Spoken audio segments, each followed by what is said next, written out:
जब भी कोई भी कॉन्वर्सेशन थोड़ी सी भी अनकंफर्टेबल होती है, most of the people do one of the following three things. First thing is, या तो वो ओवर एक्सप्लेन करना शुरू कर देते हैं और बहुत ज़्यादा बोलना शुरू कर देते हैं. Second thing is they start emotionally reacting. Third thing they do is they lose the clarity of what they are actually saying. They start blabbering, they do not mean anything. And in that moment, they stop looking confident and they lose the conversation. So let's deep dive into each of the reactions one by one. First is over explanation. When you are in a difficult conversation, you feel that कि अगर मैं एक चीज़ और समझा दूंगा ना तो सामने वाले को मेरा पॉइंट ऑफ व्यू समझ आ जाएगा. बस थोड़ा सा और एक्सप्लेन कर देता हूँ, थोड़ा सा और अपने आप को प्रूव कर देता हूँ.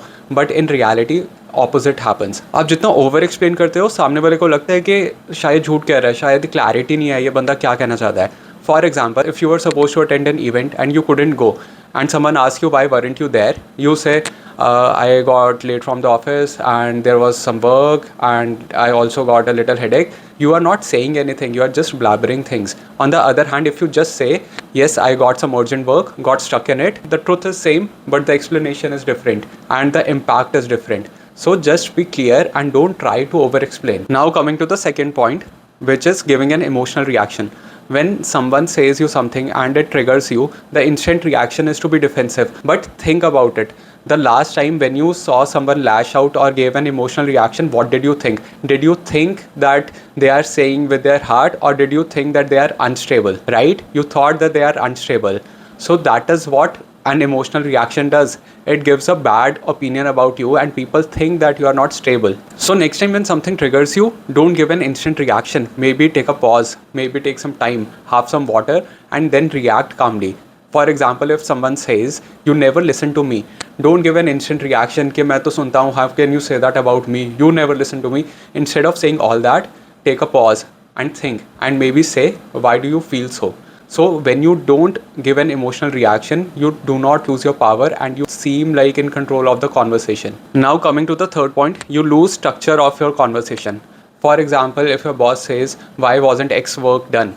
Instead of blabbering things and saying things like, yeah, I was supposed to do it, I gave it to the X person, but X person did not do it.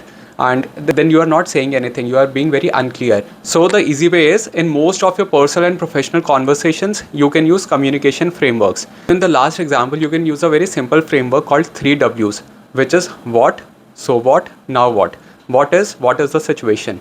So you can say, the XYZ thing has not happened because of some operational challenges. So what means, what's the implication of this? So the implication could be, ABC supplier is not happy and they have written an email.